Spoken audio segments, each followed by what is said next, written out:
سمندر کی جھاگ کے برابر بھی ہوں گناہ تو ان کو بھی معاف کر دیتا ہے، لیکن شرط یہ ہے کہ سچے دل سے کوئی اس کے حضور توبہ کرے اور گناہوں کو ترک کرنے کا ارادہ کرے۔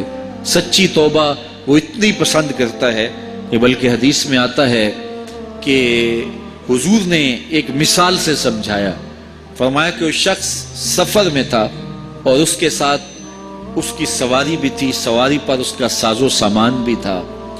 تو راستے میں گرمی کی شدت ہوئی، دوپہر کے وقت ایک درخت کے نیچے سواری باندھ کے خود سونے لگا۔ جب اٹھا تو کیا دیکھا، سواری نہیں ہے۔ تو سواری نہیں ہے تو اس کے اوپر ساز و سامان تھا، وہ بھی نہیں ہے، نہ پینے کا پانی نہ کھانے کا کچھ، اور دور دور تک کوئی آبادی بھی نہیں، صحرا کا سفر تھا۔ تو وہ دائیں بائیں بھاگا اور اونٹنی کو ڈھونڈنے لگا، لیکن اونٹنی دستیاب نہیں ہو پائی۔ تو واپس آ کے اس درخت کے نیچے ٹیک لگا کے بیٹھ گیا اور موت کا انتظار کرنے لگا۔ ظاہر ہے یہاں کوئی دوسرا میرے علاوہ ہے نہیں، تنہا ہوں اور کوئی آبادی نظر آ نہیں رہی، اور پانی بھی سامان بھی اونٹنی پر ہے، نہ سفر کرنے کے قابل نہ کچھ کھانے پینے کا میسر۔ تو اب ریت کو تو کھا نہیں سکتا، تو اب موت ہی موت ہے۔ تو وہ موت کے انتظار میں بیٹھ گیا، اسے یقین ہو گیا کہ بھوک مجھے آج نہیں تو کل مار دے گی۔ تو وہ درخت کے ساتھ ٹیک لگا کے بیٹھ گیا تو اس کی آنکھ لگ گئی۔ تھوڑی دیر کے بعد جب اس کی آنکھ کھلی تو کیا دیکھتا ہے، اونٹنی ماں ساز و سامان پاس کھڑی ہے۔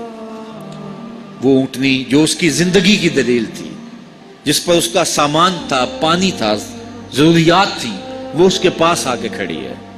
تو پھر اس کی کیفیت ہوئی، اونٹنی کیا ملی، زندگی مل گئی۔ تو اس نے کہا اللہم انت عبدی وانا ربک، اے اللہ تو میرا بندہ ہے اور میں تیرا رب ہوں۔ کہنا یہ تھا کہ تو میرا رب ہے اور میں تیرا بندہ ہوں، لیکن اس قدر خوشی ہوئی کہ مسرت سے، خوشی سے دہک گیا اور اس کی زبان بل کھا گئی۔ کہنا یہ تھا تو میرا رب اور میں تیرا بندہ، لیکن زبان اس قدر بل کھا گئی، مسرتوں کا ہجوم اتنا تھا۔ وہ کیا کسی نے کہا نا کہ کسی کے آنے سے ایسے ہوش اڑے ساقی کے، شراب سیخ پہ ڈالی اور بوتل میں کباب۔ تو اس نے کہا اللہم انت ربی وانا عبدک، کا یہ کہنا تھا، اس نے کہا انت عبدی وانا ربک، تو میرا بندہ اور میں تیرا رب۔ حضور نے اس مثال کو بیان کرنے کے بعد فرمایا صحابہ بتاؤ اس بندے کو کتنی خوشی ہوئی کہ وہ خوشیوں سے درک گیا۔ جب بھی تیری قربت کے امکان نظر آئے ہم اتنے خوش ہوئے کہ پریشان نظر آئے۔ تو خوشی سے اس نے کہنا اور تھا اور کہہ اور دیا۔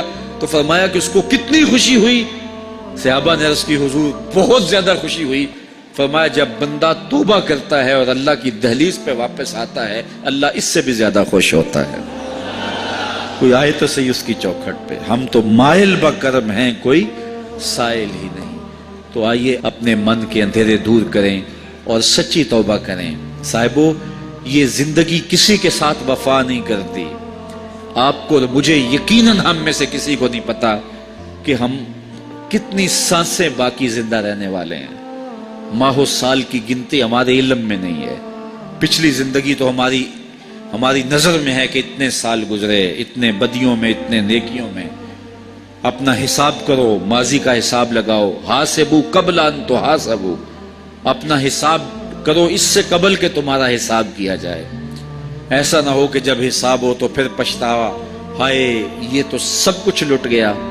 لیکن آج میرے اور آپ کے اختیار میں ہے، ما قبل کو آنسوؤں سے، سچی توبہ سے دھویا جا سکتا ہے، اور جو زندگی کی سانسیں میسر ہیں، جو گھڑیاں موجود ہیں، ان کو اللہ کی یاد میں گزارنے کا پکا عزم کیا جا سکتا ہے، تاکہ زندگی کو یاد الہی میں بسر کیا جائے، خدا فراموشی کے عذاب سے نکلا جائے، تاکہ خود فراموشی کی تکلیف سے بچیں اور خدا شناسی سے خود شناسی کی منزل پائیں۔ اللہ میری اور آپ کی مغفرت فرمائے اور ہمارے صغائر اور کبائر گناہ معاف کریں۔